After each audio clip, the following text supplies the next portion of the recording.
Baik, terima kasih Mbak Titra. Assalamualaikum warahmatullahi wabarakatuh.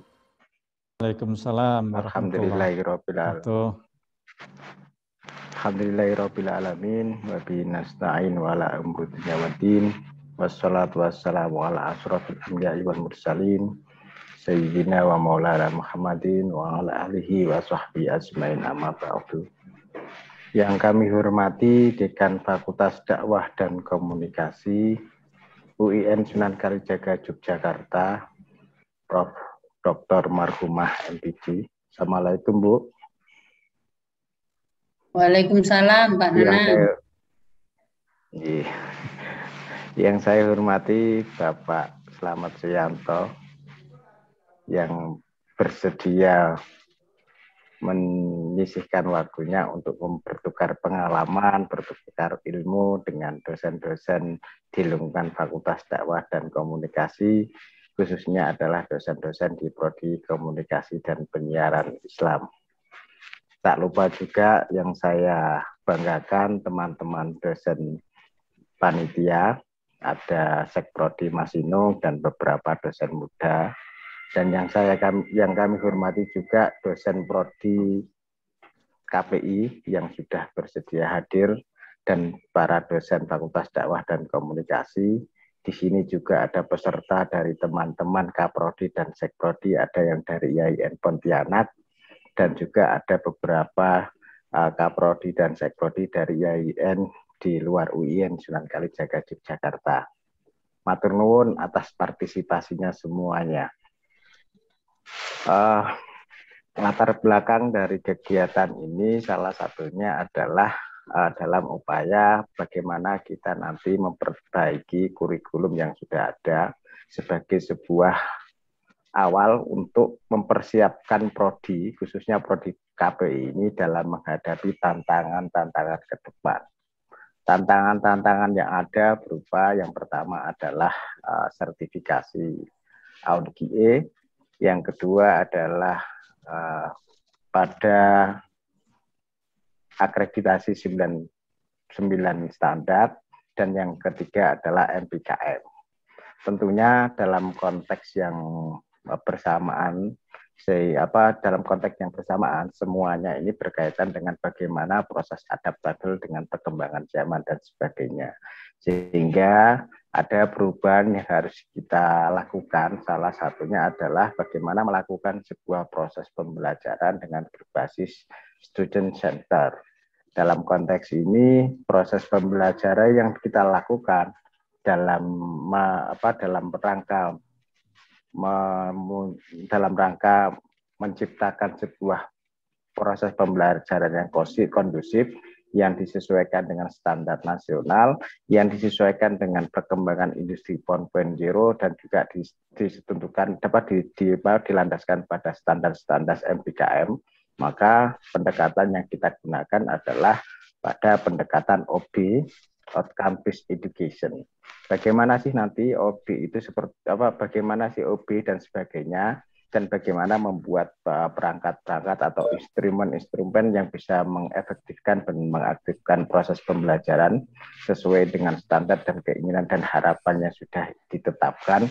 Nanti saya mohon Pak Suyanto memberikan pengetahuan, memberikan sharing pengalaman yang sangat berharga buat kita, sehingga kita bisa melaksanakan program pembelajaran dan juga pada capaian pembelajaran yang nanti bermanfaat bagi prodi KPI secara khusus dan Fakultas Dakwah dan Komunikasi secara umum. Mengatakan dari saya, mohon maaf jika ada salah kata.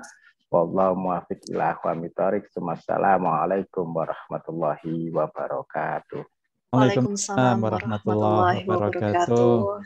Terima kasih Pak Nanang atas sambutannya. Selanjutnya mari kita simak bersama sambutan Dekan Fakultas Dakwah dan Komunikasi kepada yang kami hormati Ibu Profesor Dr.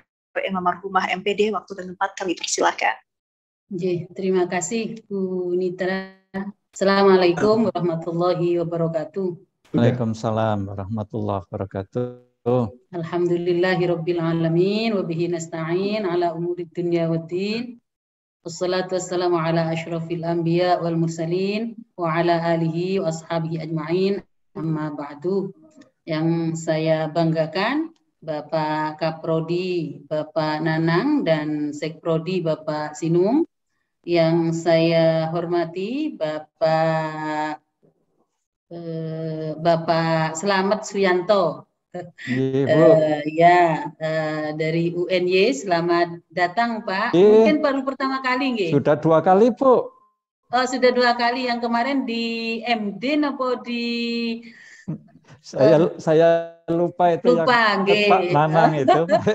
Selamat datang Pak. Mudah-mudahan berkenan dan bisa memberikan ilmu kepada dosen-dosen kami. Amin. Terima kasih Pak. Yeah. Yang saya hormati, saya melihat ini para senior yang datang ini Pak Selamat, ya banyak yang sudah senior ingin menggali ilmu tentang RPS-an ini. Mereka sudah yang RPS tetapi belum berdasarkan kepada OB ini ya. Nanti seperti apa nanti akan dijelaskan secara detail oleh Pak Selamat. Di sini ada Pak Ahmad Rifai. Beliau selain sebagai dosen, beliau juga aktif di Ban PT. Jadi beliau ini penjaga kami ya, memastikan bahwa apa yang kami laksanakan itu tidak boleh keluar dari apa yang sudah ditentukan oleh Ban PT ya, kira-kira seperti itu. Kita harus ya. Jadi kami senang di sini Pak, juga banyak yang asesor Ban PT sehingga kami dipastikan insya Allah kalau melanggar itu ya ada penjaga gawangnya, disemprit ya. Ya Pak Ahmad Rifai. Di sini juga ada yang senior banyak.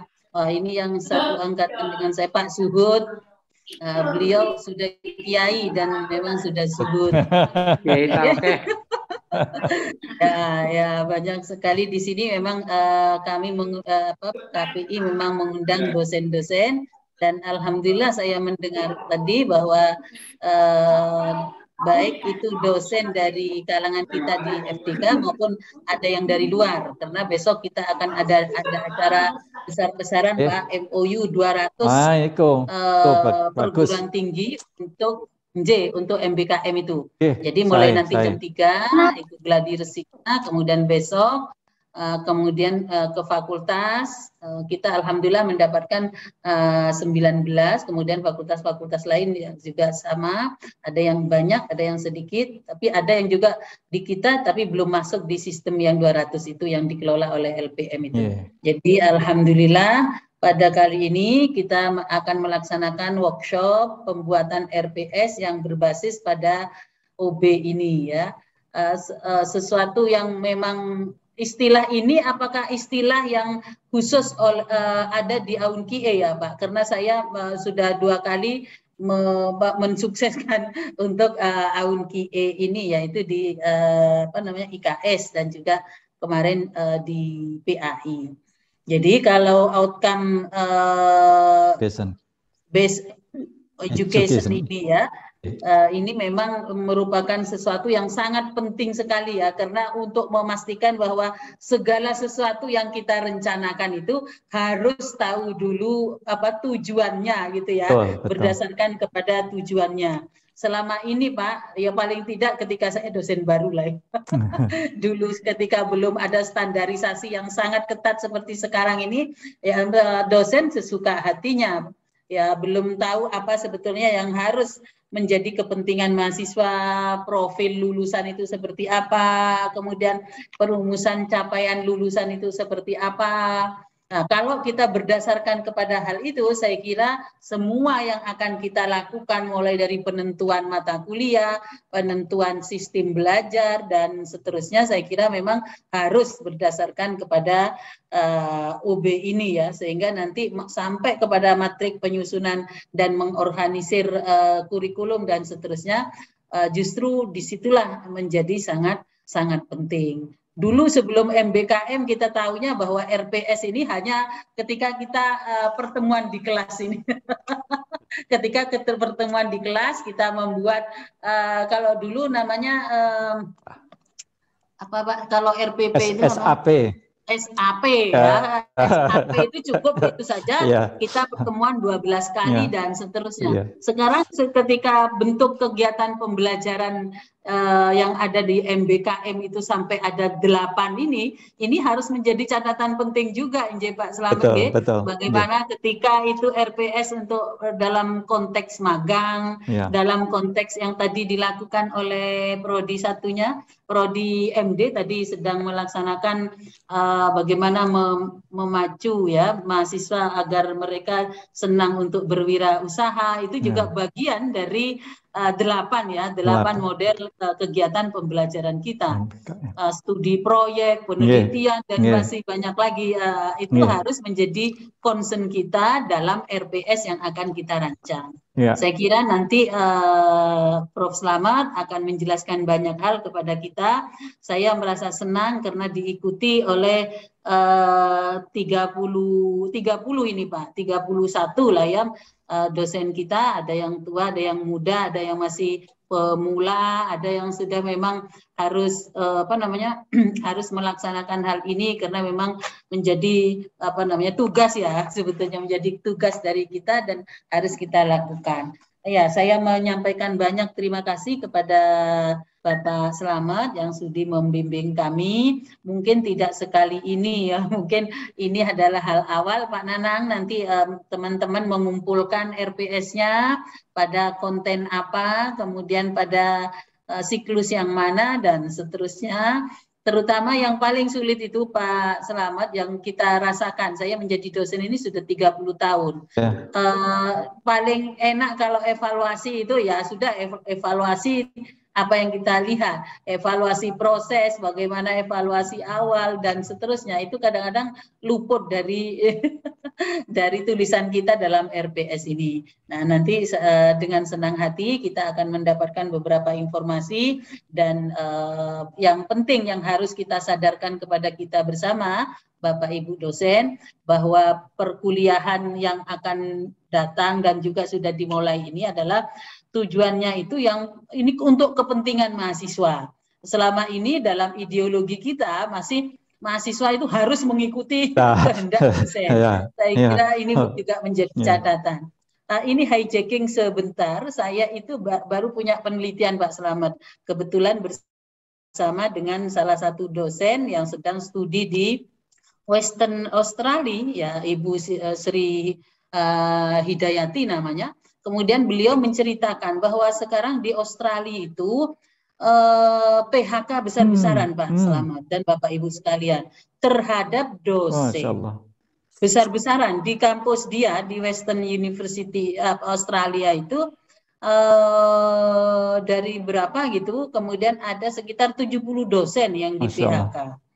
Salah satu salah satu indikatornya bukan untuk menakut-nakuti ya, karena selain produktivitas itu menjadi catatan ya, seperti halnya kita lah ya, biasa produktivitas, kemudian kesesuaian dan seterusnya seperti ada apa yang ada dalam BAN PT itu, tetapi yang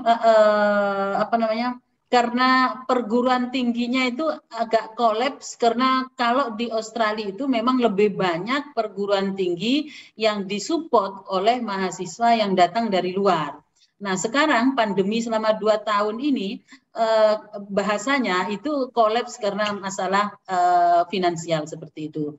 Jalan yang ditempuh adalah dosennya yang di PHK. Makanya dosen-dosen yang di perguruan tinggi favorit sekarang lalu beralih kepada fakultas atau prodi-prodi atau universitas yang kecil yang ada di kabupaten-kabupaten itu yang katanya lebih membawa ketenangan, kemudian tidak terlalu terusik oleh ini dan seterusnya. Tapi poin saya adalah bagaimana kita ini sudah terkadung, apa istilahnya Pak Selamat, ada di perguruan tinggi yang sudah besar ini, sudah besar ini, yang selalu menjadi kiblat, kemudian selalu dipacu kita untuk mengupdate segala sesuatunya. Kita sudah terkadung unggul, kemudian bayangkan 200 perguruan tinggi datang ke sini dan seterusnya.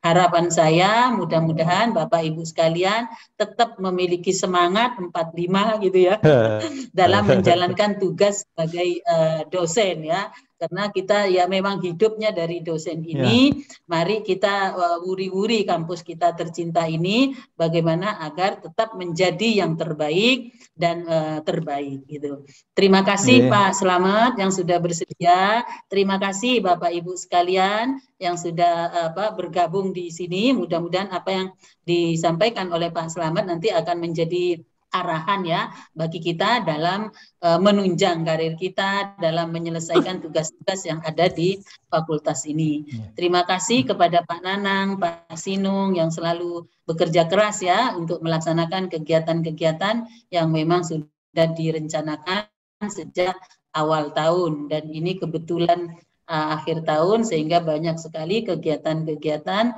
yang memang harus selesai. Kalau tidak dapat penalti. Dapat penalti ya itu ya. Terima kasih dan saya cukupkan sekian. Wallahul muwaffiq ila aqwamit thoriq. Assalamualaikum warahmatullahi wabarakatuh. Waalaikumsalam warahmatullahi wabarakatuh.